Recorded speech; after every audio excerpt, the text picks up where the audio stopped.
बुद्धि का विचार तो नहीं है, ये प्रज्ञा प्रसूत नहीं है, ये ठीक निर्णय करके नहीं हो रहा है, पूर्व और अपर पक्ष दोनों पर विचार नहीं किया जा रहा है। पता नहीं इसका परिणाम क्या आएगा, मैं नहीं जानती परिणाम क्या होगा, मुझे तो कुछ भी नहीं पता।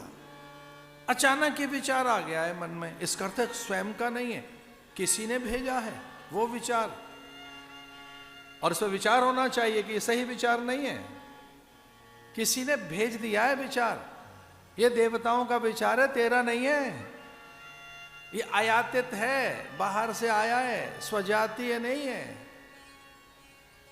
तो किसी अन्य के विचार को इतनी पुष्टता मत दो, उस पर इतना आग्रह मत रखो, उस विचार पर बार बार विचार होना चाहिए। बिना विचारे जो करे सो पाछे पछता है। सुनो प्राण प्रिय भावत जी का, देहु एक बर भरत ही टीका। भोर में तिलक अब भरत का करें, आप राम का। अब राज सिंहासन पर भरत बैठेंगे, राम नहीं।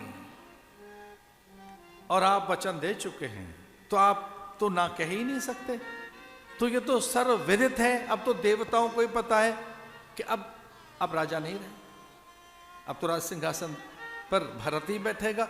इसी क्षण, तत्क्षण और अब भी से अब राजा नहीं रहे। तो ध्यान रखना, अब राजा नहीं है आप, और न राम है, राजा भरत है अब भी से, क्योंकि देवताओं को सौगंध में बांधा जा चुका है। तो एक सच है, ये मुकुट अब मेरा हो गया है। तो मुकुट उठा लिया, माथे से उतार लिया रानी ने, ये कहकर अब इसके योग्य आप नहीं रहे, तो ये मेरे पुत्र का है।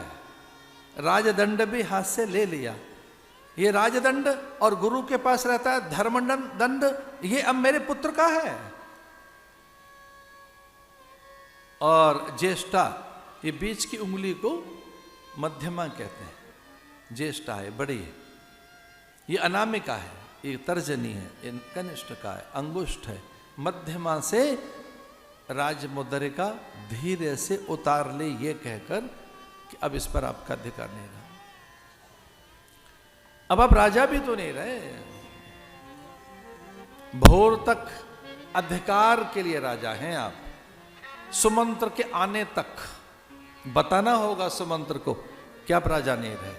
अब राजा भरत हो गया है, तो इसी समय से अब मैं राजमाता हो गई, और ये पल ऐसा है, कितना शुभ मुहूर्त है कि मेरा पुत्र राजा हो गया।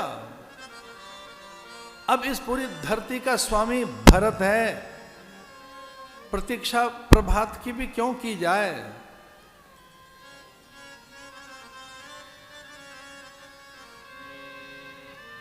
कुछ पल के लिए तो दशरथ व्याकुल हुए, कुछ पल के लिए, बस कुछ पल के लिए, लेकिन संभाल लिया उन्होंने अपने आप को, ये कहकर कि भरत राज्य का, राम राज्य का भूखा नहीं है। कौशल्या को इससे लेना देना क्या, चारों भाई एक जैसे हैं। एक कसक तो है मन में कि मैं झूठा सिद्ध हो गया, मेरे वचन मिथ्या हो गए। जो मैंने वचन दिया राज दरबार में कि राम को राज्य देंगे, वो मिथ्या वचन हो गए। अब मैं झूठा सिद्ध हो गया, पूरी प्रजा में मैं झूठा व्यक्ति कहलाऊंगा। कोई बात नहीं, पर मैं धर्म को तो नहीं त्याग सकता।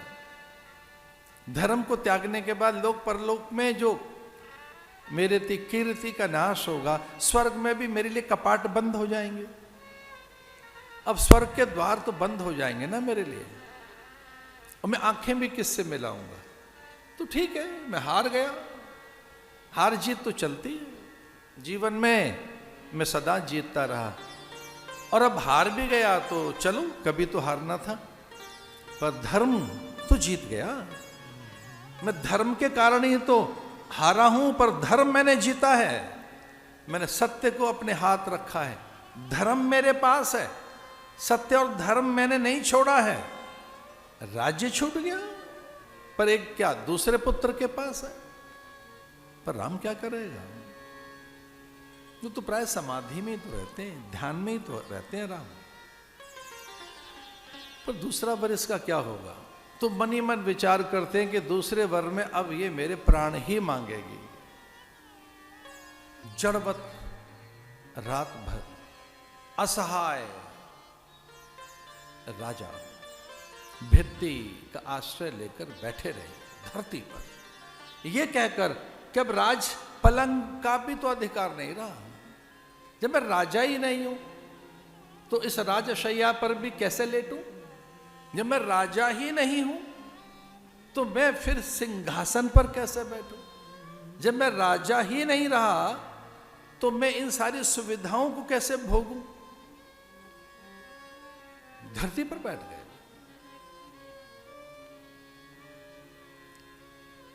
सुमंत्र आए, द्वार खुला, भयानक अनिष्ट के दर्शन सुमंत्र को हुए। औंधे स्वर्ण कलश टूटे, मृत्तिका कलश घट, बंधनवार किसी ने नौच दिए हों, निर्दयता के साथ किसी ने सारे वस्त्र आभूषण फेंक दिए हों। एक अमंगल, अनिष्ट, अपशगुन सुमंत्र को दिखा। अंतःपुर में भयभीत है सुमंत्र।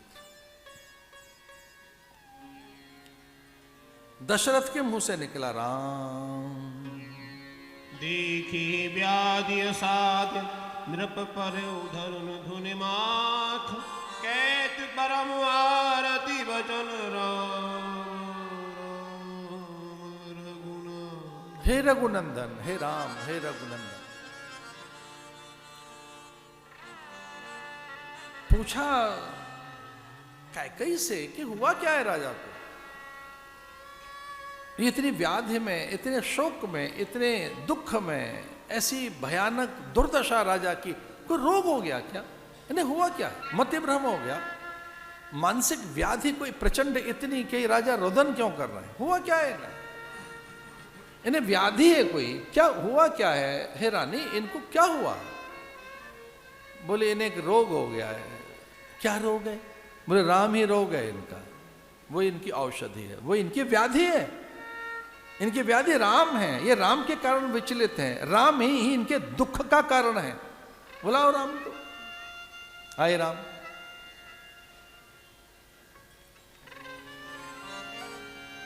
और राम ने भी यही पूछा, मां, पिताजी इतने व्यथित, आहत और दुखित क्यों हैं? मां, इनकी व्याधि का कारण क्या है? बोले इनकी समग्र व्याधियों का एक कारण है आपसे मोह, अति मोह, आपकी आसक्ति, आपके मोह के वशीभूति तो ये ऐसे पड़े हैं। शोभा देता है इनको मोह रखना, इतना मोह भरत में नहीं है, रिपुदमन में नहीं है। ये लक्ष्मण को याद तक नहीं करते। राम राम राम की रट लगा रखी है आपके पिता ने। अरे मांग क्या लिया मैंने? और पूरी कथा जब सुनी राम ने कि हुआ क्या? क्या मैं अब राजा नहीं रहूंगा? मां ने समझा दिया, मुकुट मेरा है, ये भरत का मुकुट हो गया। पूरी कथा सुना दी रात भर क्या हुआ। और पूरी कथा सुनने के बाद राम को लगा क्या मुकुट मेरे माथे नहीं रहेगा, भरत राजा हो गया। तो क्या लिखा है मानस में, अद्भुत बात। नव गयंदु रघुवीर मन राज अलान समान, छूट जान पुनि गवन सुन और आनंद अधिका। नए गजराज मत वाले हाथी की तरह से राजा के सामने ही राम का मस्तक चौड़ा हो गया। आहा, अपना काम बन गया। सारे कंटक दूर, सारी बाधाएं, सारे बंधन छूट गए। राम बड़े आनंदित हैं कि देखो अब अपने को वो करना है जो करने आए थे।